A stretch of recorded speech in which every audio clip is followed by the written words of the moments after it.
But what happens when you are dealing with disappointment? I work my hardest to not inflict that same trauma, I guess I'll say, for lack of a better word, on someone else. Sometimes it just is what it is, and there is not going to be any closure from a situation. God, I'm disappointed. Hey, what's up, you guys? It's Michelle. Welcome back to my channel. Welcome to another video here on Chats with Michelle. Making friends in your adulthood can be so incredibly challenging.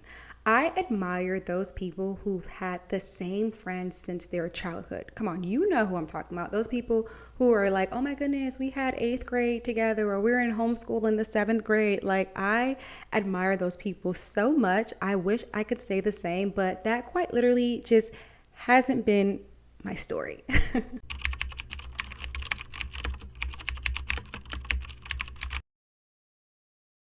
So about 5 or maybe even 6 years ago now, I believe I went through a really bad friendship breakup. Like, it was really bad. And with that, like, the results of that, it made me super cold. Like, I was so cold. I did not trust people. And I was incredibly guarded. Through therapy and prayer for many years, this is something that I've healed from. Genuinely. Like, I've genuinely healed from this. So what happens then when you feel like I've graduated from this? I have discernment in this area. I know what it is, how to do this the right way. I know how to navigate friendship the right way. So what happens when you're like, oh my goodness, I have to go through this thing again? Last year, I told you about a book that I read that was called The Bait of Satan, which was so incredibly timely. It was helpful. And my goodness, I cannot sing that book's praises enough. And basically, that book talked a lot, or mostly, about offense and dealing with offense and being able to let go of things quickly and not allowing those things to harbor and to foster in your heart and in your mind. And that is something that the Lord literally worked on me with last year. It was it was super convicting, and it was tough. It was hard, and it was just very challenging for me. But it's something that I feel like the Lord had really worked on me on last year. And with that, I'm like, okay, well, I've now learned that it's important, and I've shared that it's important to forgive and to move forward with things quickly. But what happens when you are dealing with disappointment, right? You're like, okay, I know I need to not, be offended and hold on to offense, but God, I'm disappointed. Like, what do I do with the disappointment? Admittedly, friendship has been a trigger for me in the past. So now that you know what you know, right? It's like when you know better, you do better. So like, now knowing better, it's like you have to do better. And because of this, I want to share a scripture that I had been meditating on in the last week. And it talks about weakness. And it goes, my grace is sufficient for you, for my power is made perfect in weakness. Therefore, I will boast all the more gladly about my weakness, so that Christ's power may rest on me. That is why, for Christ's sake, I delight in my weakness, in insults, in hardships, in persecutions, in difficulties. For when I am weak, then I am strong. And for me, this was just a reminder, and I want to remind you the same, is to seriously cast your cares onto the Lord. I realized that my weakness of disappointment and frustration, I have to cast those cares onto the Lord, because when I am weak, then the Lord is strong. The Lord can be strong when I give those things to him. And that is something that I've had to really push past and work through. And I want to encourage you to do the same. It's just really casting those weaknesses onto the Lord.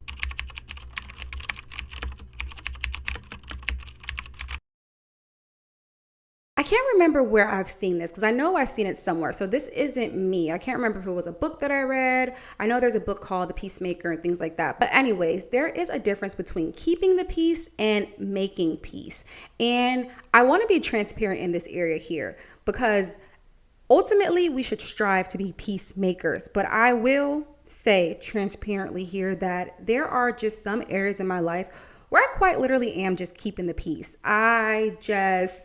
And maybe this is an area that the Lord just has to still work on me in, like genuinely. I'm not even trying to be funny, but like there's just some areas in my life where I'm just quite literally keeping the peace. For me, there's no reciprocity. So I just need to keep the peace and move on with my life. And I don't know if you can relate to this same thing where you're just like, you know what?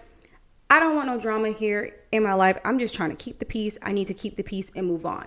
But then there's other areas, and the place that I'm striving to, and I hope that you would strive to do the same, is where you should strive to be a peacemaker, meaning that you should always want to make peace. There's a scripture in the Bible that talks about we should, try our best to live within peace among everyone, peace among everyone here on this earth. And that has been my goal in the last few years, and more recently in the last year. So I would say in the last year to this year, just really being intentional about making peace. So that might look like, we talk about like friendship, right? And things like being disappointed because of different situations that might happen. One thing that I've worked on personally in my own life, and I've done this like a couple of years ago with a friendship, sometimes you have to confront things with love, the best way possible. I'm actually quite non-confrontational, but I've learned to be more confrontational in my life. And confrontation isn't necessarily a bad word. And I had to learn that confrontation isn't a bad thing. It can be a bad thing, but it doesn't always have to be. It's just the way that you do things, like anything in life. It's the way that you do it. It's not what you say, it's how you say it, right? So I've had to learn in my life, if the relationship matters to me enough, I will at least try to confront it.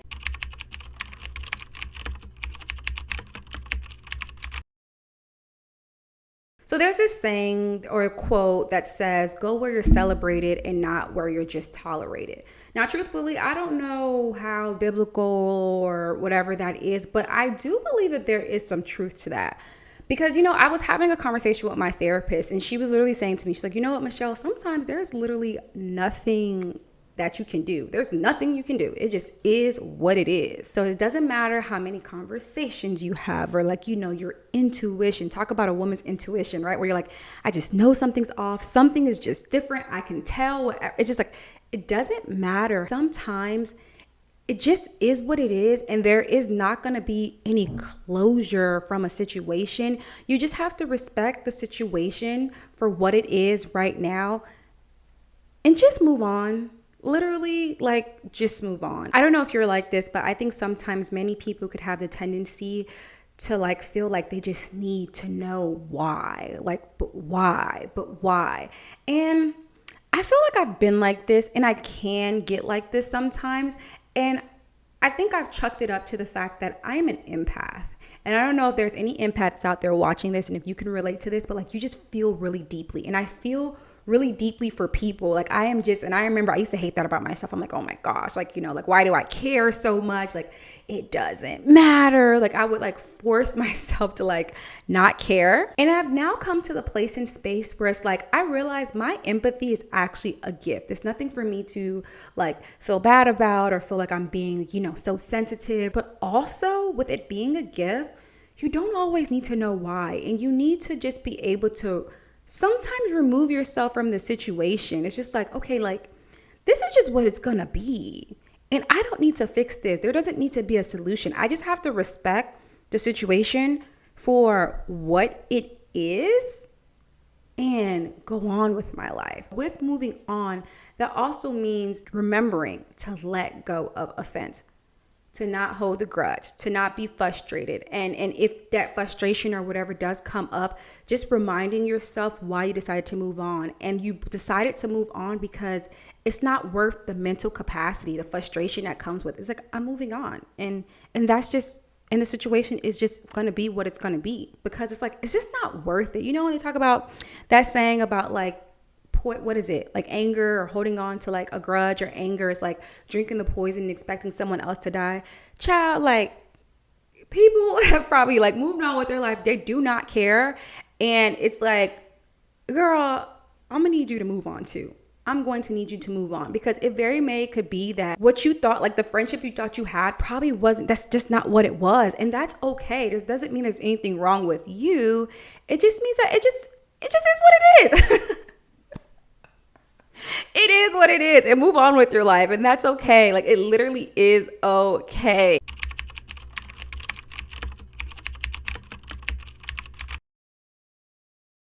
I don't want this video to be all doom and gloom because, like, there is a bright side. What I'm not saying, please understand, what I am not saying is like no new friends. You know what I mean? Like, people are like, oh yeah, no new friends. That's why I have my super tight, small circle and I don't talk to nobody. I don't get to know nobody new. Like, no, that is absolutely not what I'm saying. Now, if you're talking to Michelle like 5-6 years ago, like, you might have got that from me because I was so guarded. But honestly, I was just like, it was like a brokenness there. You know, there was healing that needed to happen.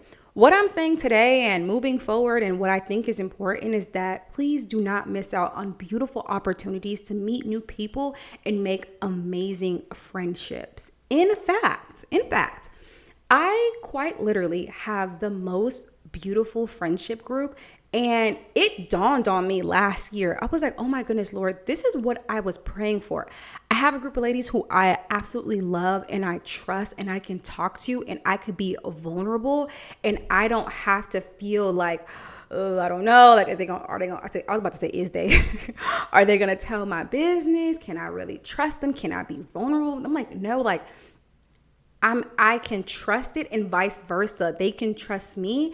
And I'm so incredibly thankful for that. But the only way that was able to happen, because mind you, this like newfound friendship happened more recently, right? Remember, I told you about the friendship breakup that happened so many years ago. And had it been like the first year, second year, maybe even third year after that, I don't know if I would have been there with them, because I couldn't, you know, I just wasn't there yet.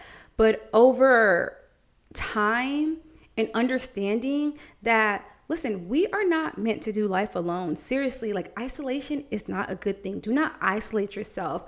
Like, it shouldn't just be you and all you could trust is you and you ain't got nobody else but you. No, like, that is not how we should be doing life. So I understand that you might be going through a friendship breakup, or, you know, you felt like somebody betrayed you, or quite literally just like, oh, like, you're just really disappointed, right? Because I think that's a real thing. I think that sometimes it's not as dramatic as like, oh, a friendship breakup and like all the things. Sometimes it can quite literally just be disappointment. Like, you know what? I'm disappointed. I expected better from you, or I expected better from this situation, and you're just disappointed. I would say pray about it seriously. And also just ask the Lord to, like, just give you peace. And remember the scripture that I shared earlier about, like, just, you know, giving your weakness to the Lord, like giving that to God, like saying, God, I'm disappointed. This really sucks. I thought it was like this, but it's not. I'm not sure what happened. Like your confusion, your frustration, your disappointment of being like, God, I don't know. Like, give that to the Lord, because I promise you, the Lord will give you peace. And this is not me trying to be like, oh, you know, God is peace. Like, no, quite literally, if you give it to God, I promise you can cast your cares and you can trust for him to take care of that for you. But one thing I want to challenge you is I think there's so many people in our lives, or maybe not so many, I don't know, because I'm also not a person who thinks that you have to have a million friends, right? I don't think that's necessary. But if you do, God bless you. I mean, that's amazing too. If you have genuine people in your life who care about you, and there's just a whole bunch of them, that's great. And this is even something for myself where I had to remind myself, right, of like, there's probably people in your life who is trying to be your friend, who are genuine, who are trying to pour into you, who want to be great people in your life and who can be there for you, but you're just guarded, or you're just not being a good friend. I mean, let's talk about that. Are you nourishing the people in your life now, you know? So it's like, instead of harping on the one situation, which it can be valid, like I said, your feelings are valid, but instead of harping on that one thing, consider the other people in your life who want to love on you. Be willing to, obviously you want to use discernment, right? So you don't want to just, you know, meet anybody and just share everything with them. No, but at the same time too, it's like, be willing and be open to the idea of possibly meeting someone new and not thinking that everyone is out to get you.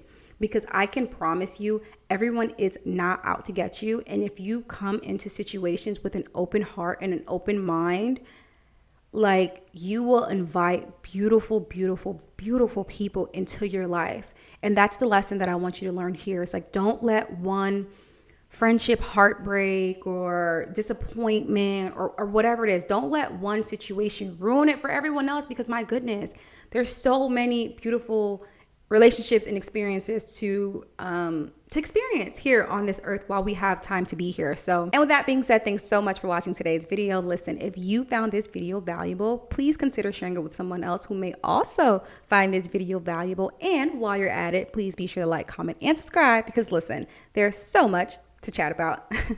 Bye.